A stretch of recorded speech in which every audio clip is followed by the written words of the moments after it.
Hi ಎಲ್ರಿಗೂ ನಮಸ್ಕಾರ. Welcome back to Shanvi Karajol YouTube channel.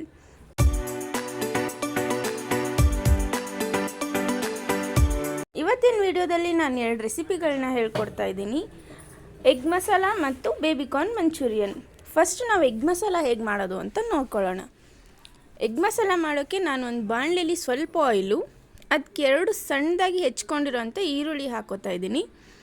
ಈರುಳ್ಳಿನ ಸ್ವಲ್ಪ ಫ್ರೈ ಮಾಡಬೇಕು, ಅಂದರೆ ಈರುಳ್ಳಿ ಸ್ವಲ್ಪ ಕೆಂಪಗಾಗೋವರೆಗೂ ನೀವು ಫ್ರೈ ಮಾಡ್ಕೋಬೇಕಾಗುತ್ತೆ. ಯಾಕಂದರೆ ಎಗ್ ಮಸಾಲೆಗೆ ಈರುಳ್ಳಿ ಕೆಂಪಗಾಗಿದ್ರೇ ಟೇಸ್ಟ್ ಸಖತ್ತಾಗಿ ಬರುತ್ತೆ. ಈ ಈರುಳ್ಳಿ ಕ್ವಾಂಟಿಟಿ ಹೇಗಂದರೆ, ನೀವು ಎಗ್ ಮಸಾಲ ಎಷ್ಟು ಮಾಡ್ತಾಯಿದ್ದೀರೋ ಅಷ್ಟು ಈರುಳ್ಳಿ ಜಾಸ್ತಿ ಹಾಕ್ಕೊಳ್ಳಿ. ನಾನು ಅಷ್ಟು ತುಂಬ ಕ್ವಾಂಟಿಟಿ ಏನು ಮಾಡ್ತಾಯಿಲ್ಲ, ಅದಕ್ಕೆ 2 ಈರುಳ್ಳಿ ಅಷ್ಟೇ ಹಾಕ್ಕೊಂಡಿದ್ದೀನಿ. ನೀವು ಜಾಸ್ತಿ ಕ್ವಾಂಟಿಟಿ ಏನಾದರೂ ಮಾಡ್ತಾಯಿದ್ರೆ ಈರುಳ್ಳಿನೂ ಜಾಸ್ತಿ ಹಾಕ್ಕೊಳ್ಳಿ. ಯಾಕಂದರೆ ಎಗ್ ಮಸಾಲೆಗೆ ಈರುಳ್ಳಿ ಜಾಸ್ತಿ ಇದ್ದಷ್ಟು ಟೇಸ್ಟ್ ಜಾಸ್ತಿ ಆಗುತ್ತೆ. ಇವತ್ತು ನಾನು ಯಾಕೆ ಎಗ್ ಮಸಾಲ ಮಾಡ್ತಾಯಿದ್ದೀನಿ ಅಂದರೆ, ನನ್ನ ಮಗಳದು 1 ಮಂತಿಂದ ಎಕ್ಸಾಮ್ಸ್ ನಡೀತಿತ್ತು. ಎಕ್ಸಾಮ್ಸ್ ಮುಗಿಯೋ ತನಕ ನಾನು ನಾನ್ ವೆಜ್ಜೇ ಮಾಡಿರಲಿಲ್ಲ.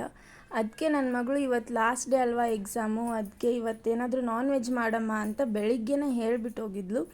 ಅದಕ್ಕೆ ಅವಳಿಗೆ ಎಗ್ ಮಸಾಲ ಅಂದರೆ ತುಂಬಾ ಇಷ್ಟ ಆಗುತ್ತೆ. ಅದಕ್ಕೆ ಅವಳು ಬರೋಷ್ಟರಲ್ಲಿ ಎಗ್ ಮಸಾಲ ಮತ್ತು ಬೇಬಿಕಾರ್ನ್ ಮಂಚೂರಿಯನ್ ಮಾಡ್ಕೊಂಬಿಡೋಣ ಅಂತ ಮಾಡ್ಕೋತಾ ಇದ್ದೀನಿ. ನೀವು ನೋಡ್ತಿರ್ಬೋದು, ಇನ್ನೊಂದು ಪಾತ್ರೆಯಲ್ಲಿ ನಾನು ಎಗ್ನ ಕುದಿಯೋಕ್ಕೆ ಕೂಡ ಇಟ್ಟಿದ್ದೀನಿ. ಅದನ್ನ ಲಾಸ್ಟಲ್ಲಿ ಇದಕ್ಕೆ ಆ್ಯಡ್ ಮಾಡ್ಕೋತೀನಿ. ಈ ಟೈಮಲ್ಲಿ ಸ್ವಲ್ಪ ಈರುಳ್ಳಿ ನೋಡ್ತಾ ಇರ್ಬೋದು ಫ್ರೈ ಆಗಿದೆ. ನಾನು ಇವಾಗ ಟೊಮೆಟೊ ಆ್ಯಡ್ ಮಾಡ್ಕೊಂಡಿದ್ದೀನಿ. ಟೊಮೆಟೊನು ಸ್ವಲ್ಪ ಮೆತ್ತಗಾಗಲಿ, ತುಂಬ ಏನು ಟೊಮೆಟೊ ಮೆತ್ತಗಾಗೋದು ಬೇಡ, ಸ್ವಲ್ಪ ಸಾಫ್ಟ್ ಆದರೆ ಸಾಕು. ಅಲ್ಲಿ ತನಕ ಟೊಮೆಟೊ ಫ್ರೈ ಮಾಡ್ಕೊಳ್ಳೋಣ.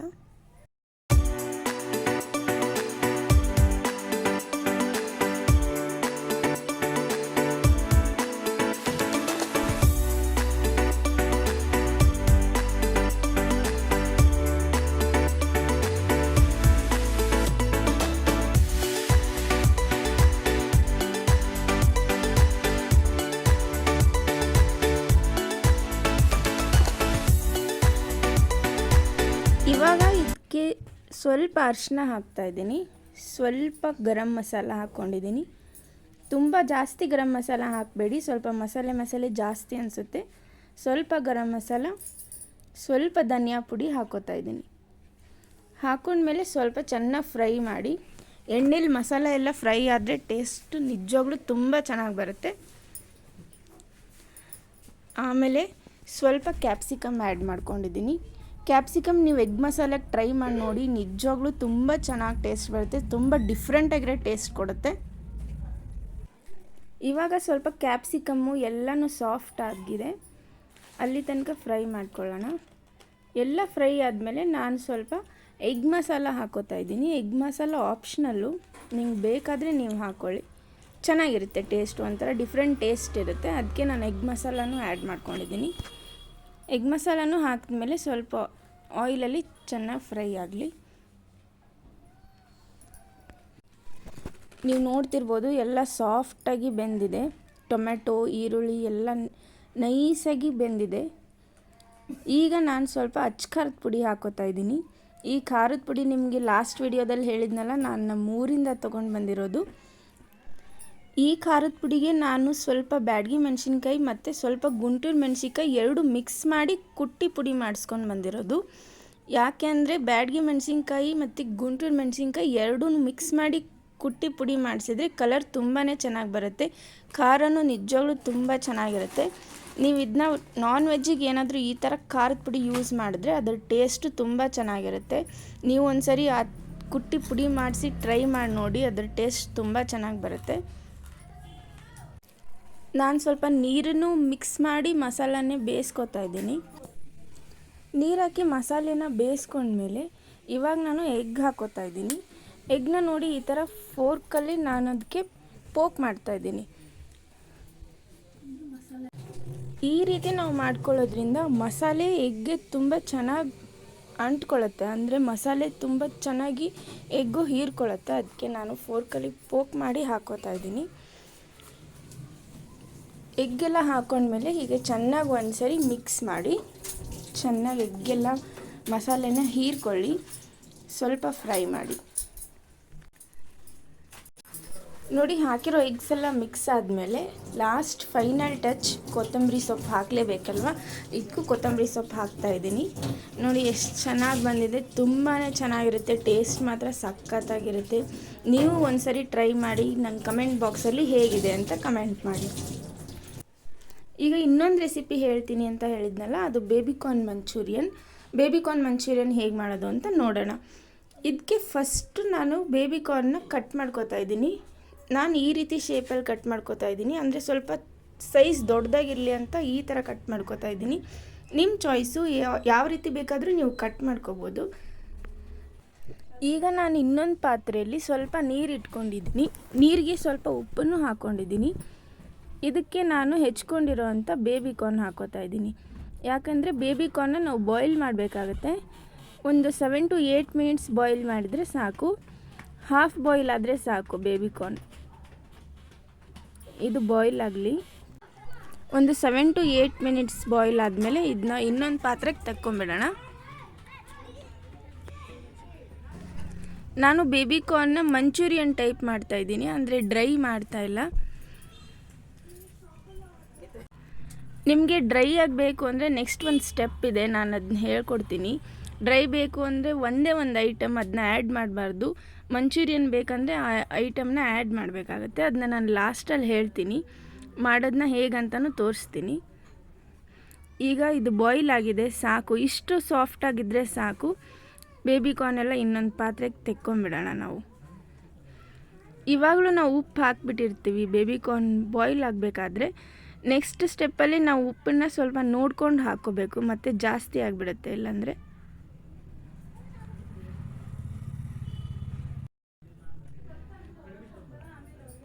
ಇವಾಗ ನೆಕ್ಸ್ಟ್ ಮಂಚೂರಿಯನ್ ಮಾಡೋಕ್ಕೆ ಈ ಬೇಬಿಕಾರ್ನ್ ಬಾಯ್ಲ್ ಆಗಿದೆಯಲ್ಲ, ಇದಕ್ಕೆ ನಾನು 1 ಸ್ಪೂನ್ ಶುಂಠಿ ಬೆಳ್ಳುಳ್ಳಿ ಪೇಸ್ಟ್ ಹಾಕ್ಕೊಂಡಿದ್ದೀನಿ.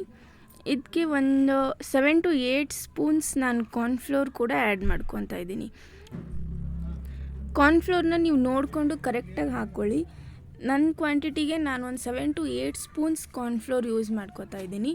ಕ್ವಾಂಟಿಟಿ ಜಾಸ್ತಿ ಇದ್ದರೆ ಸ್ವಲ್ಪ ಕಾರ್ನ್ಫ್ಲೋರ್ ಜಾಸ್ತಿ ಹಾಕ್ಕೊಳ್ಳಿ. ಕಾರ್ನ್ಫ್ಲೋರ್ ಚೆನ್ನಾಗಿ ಬೈಂಡ್ ಆಗಬೇಕು ಬೇಬಿಕಾರ್ನ್ಗೆ, ಆವಾಗಲೇ ಟೇಸ್ಟು ಚೆನ್ನಾಗಿರುತ್ತೆ, ಕ್ರಿಸ್ಪಿಯಾಗಿರುತ್ತೆ ಬೇಬಿಕಾರ್ನ್ ತಿನ್ನೋಕ್ಕೆ. ಕಾರ್ನ್ಫ್ಲೋರ್ ಸ್ವಲ್ಪ ಕಡಿಮೆ ಆಯ್ತಂದರೆ ಬೈಂಡ್ ಆಗೋಲ್ಲ, ಬೇಬಿಕಾರ್ನ್ಗೆ ಚೆನ್ನಾಗಿ ಬೈಂಡ್ ಆಗೋಲ್ಲ, ಆವಾಗ ಟೇಸ್ಟೂ ಕಡಿಮೆ ಆಗುತ್ತೆ. ಸೊ ನೋಡ್ಕೊಂಡು ಕರೆಕ್ಟಾಗಿ ಹಾಕ್ಕೊಳ್ಳಿ. ಇವಾಗ ನಾನು ಸ್ವಲ್ಪ ಖಾರದ ಪುಡಿ ಹಾಕೋತಾ ಇದ್ದೀನಿ. ಖಾರದ ಪುಡಿ ಹಾಕ್ಕೊಂಡಿದ್ದೀನಿ. ಖಾರದ ಪುಡಿನೂ ಅಷ್ಟೇ ನಿಮ್ಗೆ ಟೇಸ್ಟಿಗೆ ತಕ್ಕಂಗೆ ಹಾಕ್ಕೊಳ್ಳಿ. ನಾನು ಒಂದು 4 ಸ್ಪೂನ್ಸ್ ಖಾರದ ಪುಡಿ ಹಾಕ್ಕೊಂಡಿದ್ದೀನಿ. ಇದನ್ನ ಚೆನ್ನಾಗಿ ಮಿಕ್ಸ್ ಮಾಡಿ. ಇದನ್ನು ಮಿಕ್ಸ್ ಮಾಡಬೇಕಾದ್ರೆ ನೀವು ನೀರನ್ನು ಕಂಟಿನ್ಯೂಸಾಗಿ ಆ್ಯಡ್ ಮಾಡ್ತಾ ಮಿಕ್ಸ್ ಮಾಡೋಕ್ಕೆ ಹೋಗಬೇಡಿ. ಯಾಕಂದರೆ ನೀರನ್ನ ನೀವು ತುಂಬ ಜಾಸ್ತಿಯಾಗಿ ಮಿಕ್ಸ್ ಮಾಡಿದ್ರಿ ಅಂದರೆ ಅದು ಟೆಕ್ಸ್ಚರ್ ಚೆನ್ನಾಗಿ ಬರಲ್ಲ ಮಂಚೂರಿಯನ್ದು. ಅದಕ್ಕೆ ಸ್ವಲ್ಪನೇ ನೀರು ಆ್ಯಡ್ ಮಾಡ್ತಾ ಅದನ್ನ ಮಿಕ್ಸ್ ಮಾಡೋಕ್ಕೆ ಸ್ಟಾರ್ಟ್ ಮಾಡಿ. ಈ ಹದಕ್ಕೆ ನೀವು ಕಲಿಸ್ಕೊಂಡ್ರೆ ಸಾಕು. ನೋಡಿ, ತೀರಾ ಲಿಕ್ವಿಡ್ ಟೈಪು ಇಲ್ಲ, ತೀರಾ ಡ್ರೈ ಟೈಪು ಇಲ್ಲ, ಒಂದು ಗ್ರೇವಿ ಲೆಕ್ಕಕ್ಕೆ ಕಲಿಸ್ಕೊಳ್ಳಿ. ತೀರಾ ನೀರು ಆ್ಯಡ್ ಮಾಡೋಕ್ಕೆ ಹೋಗಬೇಡಿ. ಇವಾಗ ಇನ್ನೊಂದು ಬಾಣಲೆಯಲ್ಲಿ ನಾನು ಆಯಿಲ್ ಇಟ್ಕೊಂಡಿದ್ದೀನಿ. ಯಾಕಂದರೆ ಬೇಬಿಕಾರ್ನ್ನ ನಾವು ಡೀಪಾಗಿ ಫ್ರೈ ಮಾಡಬೇಕಾಗತ್ತೆ. ಡೀಪ್ ಫ್ರೈ ಮಾಡಿದ್ರೇ ಕ್ರಿಸ್ಪಿಯಾಗಿ ತುಂಬ ಚೆನ್ನಾಗಿ ಬರುತ್ತೆ. ಈ ರೀತಿ ಬೇಬಿಕಾರ್ನೆಲ್ಲ ಆಯಿಲೆಲ್ಲ ಹಾಕ್ಕೊಂಡು ಡೀಪ್ ಫ್ರೈ ಮಾಡ್ಕೊಳ್ಳೋಣ.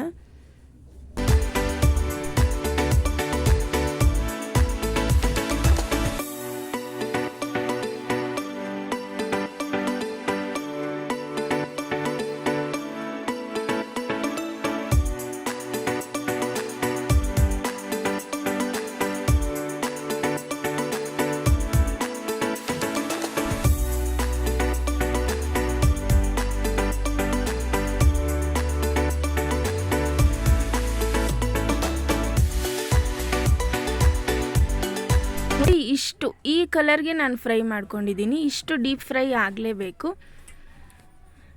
ಈಗೆಲ್ಲ ಫ್ರೈ ಆದಮೇಲೆ ಇನ್ನೊಂದು ಪಾತ್ರೆಯಲ್ಲಿ ನಾನು ಇದನ್ನ ಮಂಚೂರಿಯನ್ ಹೇಗೆ ಪ್ರಿಪೇರ್ ಮಾಡ್ಕೊಳ್ಳೋದು ಅಂತ ಹೇಳ್ಕೊಡ್ತೀನಿ. ಸ್ವಲ್ಪ ಪಾತ್ರೆ ಬಿಸಿ ಆದಮೇಲೆ ಪಾತ್ರೆಗೆ ಸ್ವಲ್ಪ ಆಯಿಲ್ ಹಾಕ್ಕೊಳ್ಳಿ. ಆಯಿಲೆಲ್ಲ ಬಿಸಿ ಆದಮೇಲೆ ಸ್ವಲ್ಪ ಬೆಳ್ಳುಳ್ಳಿ, ಅಂದರೆ ಒಂದು 7 to 8 ಹೆಸರು ಬೆಳ್ಳುಳ್ಳಿ ತೊಗೊಂಡಿದ್ದೀನಿ. ಚಿಕ್ಕದಾಗಿ ಸಣ್ಣದಾಗಿ ಕಟ್ ಮಾಡ್ಕೊಂಡಿರೋವಂಥ ಬೆಳ್ಳುಳ್ಳಿನ ಆ್ಯಡ್ ಮಾಡ್ಕೊಂಡಿದ್ದೀನಿ. ಬೆಳ್ಳುಳ್ಳಿ ಸ್ವಲ್ಪ ಕೆಂಪಾದ್ಮೇಲೆ ಅದಕ್ಕೆ ಈರುಳ್ಳಿ ಸ್ವಲ್ಪ ಕ್ಯಾಪ್ಸಿಕಮ್ ಆ್ಯಡ್ ಮಾಡ್ಕೊಂಡಿದ್ದೀನಿ. ಈರುಳ್ಳಿ ಮತ್ತು ಕ್ಯಾಪ್ಸಿಕಮ್ ತೀರಾ ಏನು ಮೆತ್ತಗಾಗೋದು ಬೇಡ, ಸ್ವಲ್ಪ ಹಂಗೆ ಎಣ್ಣೆಲಿ ಫ್ರೈ ಮಾಡಿಕೊಂಡ್ರೆ ಸಾಕು. ಹಸಿ ವಾಸನೆ ಹೋದರೆ ಸಾಕು, ಅಲ್ಲಿ ತನಕ ಫ್ರೈ ಮಾಡ್ಕೊಳ್ಳಿ. ಯಾಕಂದರೆ ಬೇಬಿಕಾರ್ನ್ ತಿನ್ನುವಾಗ ಈರುಳ್ಳಿ ಮತ್ತು ಕ್ಯಾಪ್ಸಿಕಮ್ ಬಾಯಿಗೆ ಬಂದ್ರೇ ಚೆನ್ನಾಗಿರುತ್ತೆ. ಸ್ವಲ್ಪ ಸಾಫ್ಟ್ ಆದಮೇಲೆ ನಾನಿವಾಗ ಸಾಸ್ ಆ್ಯಡ್ ಮಾಡ್ಕೊತಾ ಇದ್ದೀನಿ. ಚಿಲ್ಲಿ ಸಾಸ್ ಆ್ಯಡ್ ಮಾಡ್ಕೊತಾ ಇದ್ದೀನಿ. ಚಿಲ್ಲಿ ಸಾಸ್ ಆದಮೇಲೆ ನಾನು ಸ್ವಲ್ಪ ಸೋಯಾ ಸಾಸ್ ಆ್ಯಡ್ ಮಾಡ್ಕೊತಾ ಇದ್ದೀನಿ. ಸೋಯಾ ಸಾಸ್ನ ಸ್ವಲ್ಪ ನೋಡ್ಕೊಂಡು ಹಾಕಿ, ತುಂಬಾ ಆದರೆ ಕಹಿ ಆಗುತ್ತೆ. ಸಾಸ್ ಎಲ್ಲ ಹಾಕಿದ್ಮೇಲೆ ನಾನು ಸ್ವಲ್ಪ ಟೊಮೆಟೊ ಕೆಚಪ್ ಕೂಡ ಆ್ಯಡ್ ಮಾಡ್ಕೊಂಡಿದ್ದೀನಿ. ಕೆಚಪ್ನ ಸ್ವಲ್ಪನೇ ಹಾಕಿ, ಯಾಕಂದರೆ ಅದು ಸ್ವೀಟಿಶ್ ಟೇಸ್ಟ್ ಕೊಡುತ್ತೆ. ಸ್ವಲ್ಪ ಹಾಕಿದ್ರೆ ಒಂಥರ ಟೇಸ್ಟ್ ಚೆನ್ನಾಗಿರುತ್ತೆ. ಕೆಚಪ್ ಎಲ್ಲ ಹಾಕಿದ್ಮೇಲೆ ನಾನಿಲ್ಲಿ ಇನ್ನೊಂದು ಬೌಲಲ್ಲಿ ಸ್ವಲ್ಪ ಕಾರ್ನ್ಫ್ಲೋರ್ ಮಿಕ್ಸ್ಚರ್ನ ರೆಡಿ ಮಾಡ್ಕೊತಾ ಇದ್ದೀನಿ. ಅದೇನೆಂದರೆ ಸ್ವಲ್ಪ ಕಾರ್ನ್ಫ್ಲೋರ್, ಅಂದರೆ ಒಂದು 1/2 ಟೀ ಸ್ಪೂನಷ್ಟು ಕಾರ್ನ್ಫ್ಲೋರು, ಅದಕ್ಕೆ ಒಂದು ಸ್ವಲ್ಪ ನೀರು ಆ್ಯಡ್ ಮಾಡಿಕೊಂಡು ಈ ಬಾಣಲೆಗೆ ನಾವು ಹಾಕ್ಕೋಬೇಕಾಗತ್ತೆ. ಇದನ್ನ ಎದಕ್ಕೆ ಮಾಡ್ತಾಯಿದ್ದೀವಿ ಅಂದರೆ, ನಮಗೆ ಮಂಚೂರಿಯನ್ ಗ್ರೇವಿ ಟೈಪಲ್ಲಿ ಬೇಕು ಅಂದರೆ ಈ ಕಾರ್ನ್ಫ್ಲೋರ್ನ ನೀರಲ್ಲಿ ಮಿಕ್ಸ್ ಮಾಡ್ಕೊಂಡು ಹಾಕ್ಕೊಳ್ಳೇಬೇಕಾಗತ್ತೆ. ಯಾಕಂದರೆ ಆವಾಗಲೇ ಮಂಚೂರಿಯನ್ ಥರ ಗ್ರೇವಿ ಥರ ಬರೋದು. ಇಲ್ಲ ನಿಮ್ಗೆ ಡ್ರೈ ಆಗೇ ಬೇಕು, ನಮಗೆ ಗ್ರೇವಿ ಥರ ಬೇಡ ಅಂತ ಅಂದರೆ ನೀವು ಇದಕ್ಕೆ ನಾರ್ಮಲಾಗಿ, ಅಂದರೆ ಕಾರ್ನ್ಫ್ಲೋರು ಮತ್ತು ನೀರು ಮಿಕ್ಸ್ ಮಾಡ್ದೇ ಹಾಗೆ ಬೇಬಿಕಾರ್ನ್ನ ಡೈರೆಕ್ಟಾಗಿ ಆ್ಯಡ್ ಮಾಡ್ಕೊಂಬಿಡಬೇಕು. ಕಾರ್ನ್ಫ್ಲೋರ್ ಮಿಕ್ಸ್ಚರ್ನ ನೀವು ಆ್ಯಡ್ ಮಾಡ್ಕೊಳ್ಳೋ ಅವಶ್ಯಕತೆ ಇರೋದಿಲ್ಲ. ಬೇಬಿಕಾರ್ನೆಲ್ಲ ಆ್ಯಡ್ ಮಾಡಿದ್ಮೇಲೆ ಹೀಗೆ ಸ್ವಲ್ಪ ಹಾಗೆ 1-2 ಮಿನಿಟ್ಸ್ ಹಾಗೆ ಮಿಕ್ಸ್ ಮಾಡಿ. ತುಂಬಾ ಮಿಕ್ಸ್ ಮಾಡೋಕ್ಕೆ ಹೋಗಬೇಡಿ, ಅಂದರೆ ತುಂಬಾ ಗ್ಯಾಸ್ ಮೇಲೆ ಇಟ್ಟು ಅದನ್ನ ಬೇಯಿಸೋಕ್ಕೆ ಹೋಗಬೇಡಿ. ಬೇಬಿಕಾರ್ನ್ ಎಲ್ಲ ಸಾಫ್ಟ್ ಆಗಿಬಿಡುತ್ತೆ. ಎಲ್ಲ ಆದಮೇಲೆ ಸ್ವಲ್ಪ ಕೊತ್ತಂಬರಿ ಸೊಪ್ಪು ಆ್ಯಡ್ ಮಾಡ್ಕೊಂಡು ತೆಗೆದ್ಬಿಡಿ. ಅಮ್ಮ ಸಖತ್ತಾಗಿತ್ತು, ತುಂಬ ಚೆನ್ನಾಗಿತ್ತು. ನೀವು ಎಲ್ಲರೂ ಟ್ರೈ ಮಾಡಿ. ನನಗಂತೂ ಕ್ರಿಸ್ಪಿಯಾಗಿ ಬಾಯಲ್ಲೆಲ್ಲ ನೀರು ಬರ್ತಿತ್ತು. ಸಖತ್ತಾಗಿ ಫ್ಯಾಂಟಾಸ್ಟಿಕ್ ಆಗಿತ್ತು, ಚೆನ್ನಾಗಿತ್ತು. Thank you all, bye bye. Thank you for watching.